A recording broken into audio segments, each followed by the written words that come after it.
In today's video, we're going to be building an animated carousel, and I thought this was a good video to make because not only do we get to play with some animation, but we also get to learn how to track state from previous renders using React. And there was kind of an old way to do it, and there's kind of a new way to do it, so it's a good opportunity to explain that. And we're also going to get to learn how to use dynamic variants in Framer Motion. So if we take a look at the screen here, this is what we're going to be building. From scratch. It's this little simple carousel, and you can imagine using this for all sorts of things, but it's pretty nice, pretty smooth, and this is what we're going to be building. So we're going to start off here from scratch, and let's go ahead and render these buttons, previous and next, and these are going to increment some state. So we can create count, set count using React state. And we'll start this off at 1. We can go ahead and flex, justify between these. And then down here, we'll render our count. And this is pretty simple stuff so far. If we make these on click, set count to count -1, and this one will be count +1. Now we've got our little counter here. So let's go ahead and wrap this in a div of width 24, height 24, and background gray 700. And we'll also put this in flex with justify center. And we'll throw some margin on here. So this is kind of the simple structure that we're going to use. Now this box here is going to be a width of 20, a height of 20. And let's start this off as background red 500. And we'll go ahead and center this using flex, item center, justify center. And we'll also center the count.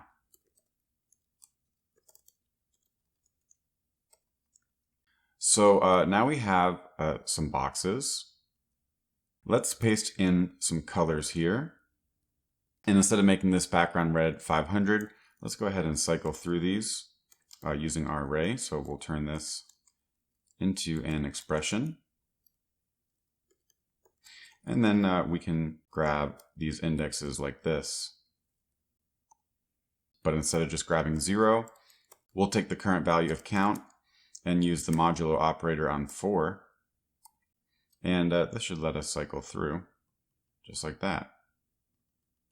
Now, if we go negative, this won't work, so let's go ahead and absolute value this count. Okay, so this is looking pretty good. Let's go ahead and import all the icons from hero icons. And we can use icons chevron left icon right here. We'll give this a width and a height of 5. And I kind of like that white look, so let's leave that just like that. Add a little margin top. And we'll do the same thing here, but use chevron right.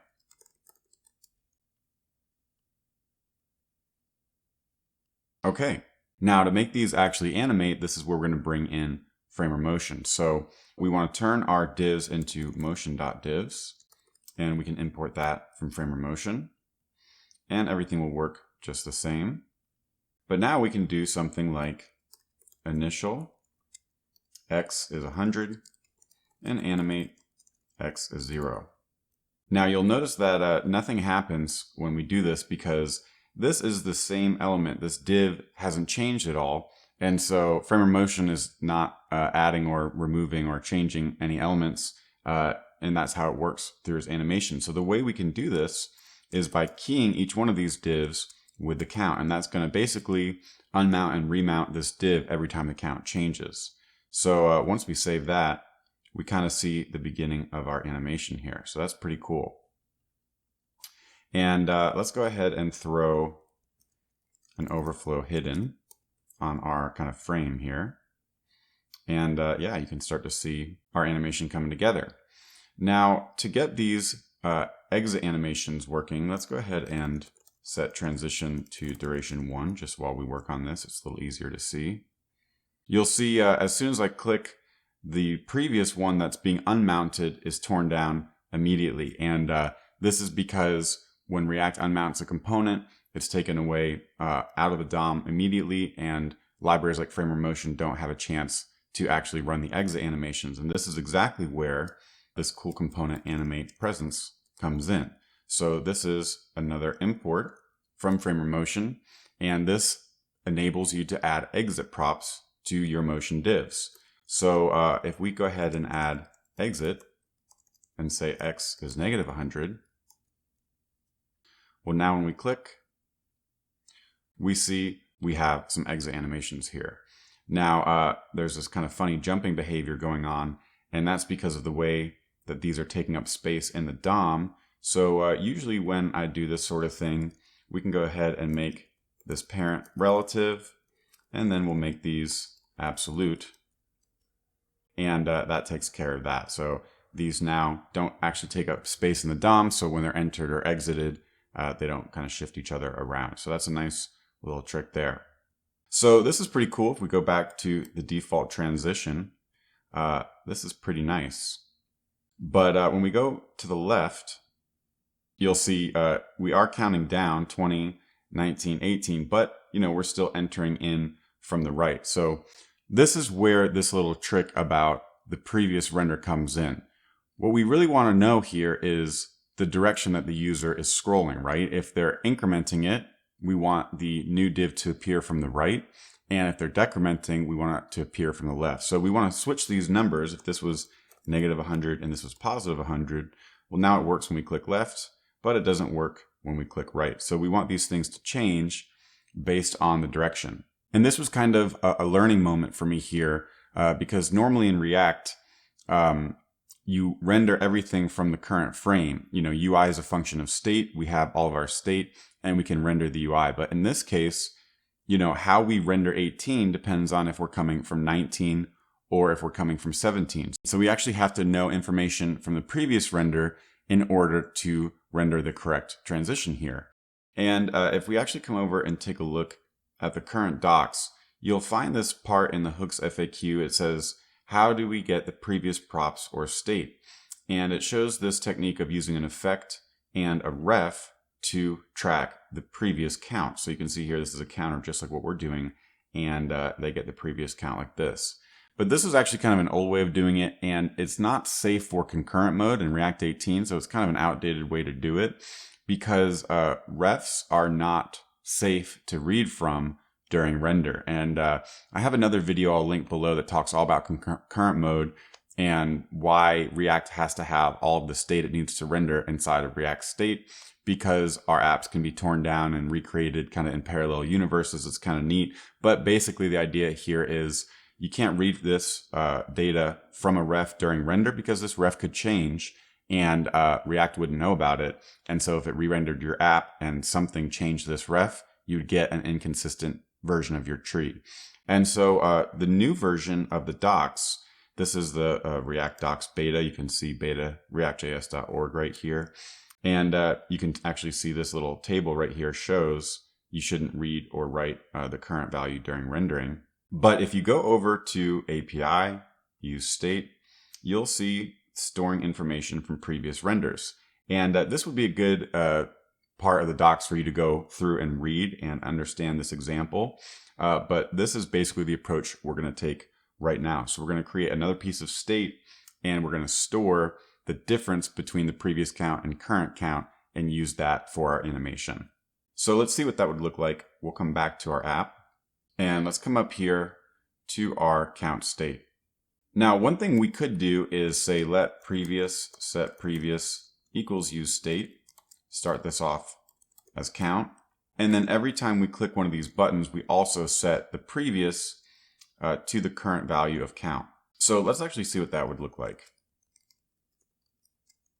We'll go ahead and make this 2 lines. And then we'll call set previous, and we'll just pass in the current version of count. And we'll do the same thing down here. So now if we log out count and previous, come over here, pop open our console, we'll see we get count as 2 and previous as 1. And then if we go backwards, count as 2 and previous as 3. And so then we can basically create our derived state. Let direction equals, if the count is bigger than previous, we'll go ahead and say we're increasing, otherwise we're decreasing. And this is kind of the general strategy for getting the trend here of the count. So increasing, increasing, decreasing, decreasing. But I think we can do a little bit better than this. You know, it's not the most composable way to do it because we had to change all of these. So let's put these back to what we had before. And let's use the trick that was in the React docs. So the trick here is to actually make our previous state an array. And we're going to start off with the first element being null and the second element being count. And the idea is this is going to contain the previous value and the current value right here. So if count changes, right, if anyone calls set count, we basically want to move this second element to the first element and then make the second element the new version of count. Well, we can do that right here in our render function. And to start, instead of calling this previous, since this is now kind of a 2-element array or a tuple, let's just call it tuple and set tuple. And again, this is basically going to be previous and current. That's kind of the data structure here. And so if tuple 1, if the second element right here is not equal to the current version of count, well, we want to go ahead and set tuple. And what do we want to set this to? We want to move the current version right here to the first element. So this will be tuple 1. And then we're basically going to put the new version of count right here.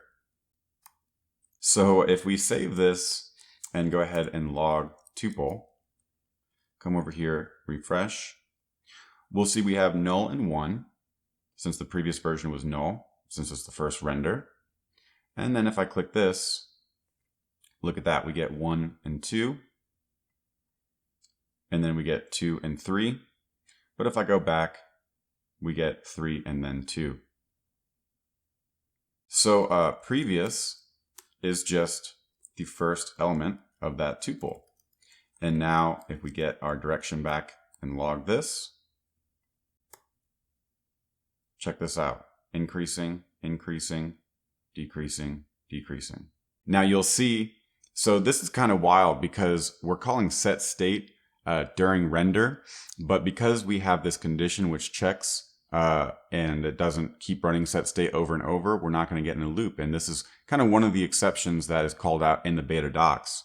Now you'll see we do get 2 renders here. We get this log called twice, but when React encounters a set state during render, it will finish running the current component, but it won't run any children and it won't take that tree and commit it to the DOM. It will schedule a new render phase immediately, which is why we're seeing the double render, but we don't get an extra frame painted to the browser. We go immediately into the new version of the render with the correct state. So this is totally safe, doesn't add any extra unnecessary renders to our UI. It's concurrent safe as well. So this is a pretty neat solution. I always like staying away from effects and refs if I can. So the fact that we can solve this problem using just React State is pretty awesome. Okay, so now comes the fun part. We have the direction right here. And so right down here in our initial and exit, we can just say if the direction is increasing, right, this should be 100 pixels to the right. Otherwise, it should be 100 pixels to the left. And if we grab this and paste it right here, it'll be the opposite. So let's come and try this out. Looks good. And if we go left, that looked funny. You'll see the first one didn't seem like it worked. Let's slow this down, refresh, and try this again. If we click right, that looks right. And if we click left, there's something funny going on. The box that is exiting is not exiting correctly. And this is actually because when motion elements are unmounted, remember animate presence is what's responsible for triggering that exit animation. Well, React has already unmounted this, but our trend is changing from increasing to decreasing. But because React has unmounted this, React and Framer Motion don't have a chance to get the newest value of those props. So it's still working with a stale version of the direction property right here, and it thinks it's the old version instead of the new version. So that's why that happens. And fortunately, Framer Motion has a great answer for this, but to use it, we first have to refactor our animations here to use variance. So let's start with that, just refactor, so we can see what this looks like. So if you've never used variance before, it's basically a way to do exactly what we're doing here. So I'm just going to grab these. And we just create an object describing our three states. And these are usually named after what our animations are doing. And so we'll call this one enter. And this is just an object. We'll call this one kind of center because this is for the currently displayed box. And then we'll just keep this one as exit. And for now, let's just remove the dynamic piece right here. We'll start this off at plus 100, and then we'll exit these at minus 100. So now to actually use these, we pass these in as variance. And then for initial, animate, and exit, these just become the names of our variants. So initial is enter, animate is center, and exit is exit. And so now if we give our app a refresh, we should see exactly the same behavior. But we've lost the use of our direction, right? This is always entering from the right. But fortunately, these variants can be dynamic. So ideally, we would make enter a function that takes in a direction and then returns an object. But now we can say if direction is increasing, it'll be 100. Otherwise, it'll be minus 100. And we'll do the same thing here for exit, but we'll just switch these numbers. Now to actually get this direction into our variance, all we need to do is come here and pass in a custom prop. This will be our direction. And basically whatever you pass to custom will end up in variance. So if we refresh this, we'll see we have increasing is working. And if we click left, we see that bug again. But once we get past that, the decrease is working. So our custom prop is making it to our variance. The last piece here to fix that bug once you switch direction is to also pass custom to animate presence. We'll pass the same thing. And if we save this and refresh, increase, increase, and then decrease, look at that. Works perfectly, and conceptually that should kind of make sense because animate presence is never getting unmounted. That's exactly what lets it run exit animations on these elements which are getting unmounted. And so now we've given it a way to get the latest version of props down to our variant animation. So that's basically how you fix this problem. And with that, this is starting to look pretty awesome. Now we can clean this up a little bit. A lot of times in these animations, you'll see direction not represented as a string, but just as a number. So if it's increasing, we'll call it 1. Otherwise, we'll call it -1. And that makes this handy because we can now just multiply 100 times the direction right here, and then -100 times the direction. That should make this work just the same, but our code is a little bit more terse. I love this default spring animation. It's just so fun. Now, next, we're kind of hard coding these values of 100, but if we made our frame here, like width of 40, then this kind of loses the behavior. So it'd be nice if this 100 could actually come from the width of the container. Well, there's a really great hook that does just that. useMeasure gives us a ref and the bounds. And the bounds, we can destructure width from this. I love how easy this is. We just slap a ref right on our container. And then now we have the width of that thing, which we can pass into our custom prop so we can use it in our variants. This is another reason variants are so good. It just makes it easy to organize your animation code. So let's pass in direction and width. And then this becomes direction and width. And the 100 just becomes width. So now, look at that. It goes exactly, perfectly off screen as we do this. And we could even make our frame here like width 1/2 so that if we change this, and the frame changes, all of that is getting updated. Pretty freaking cool. I love all of these things composing together. It works exactly how you would expect. Just so fun.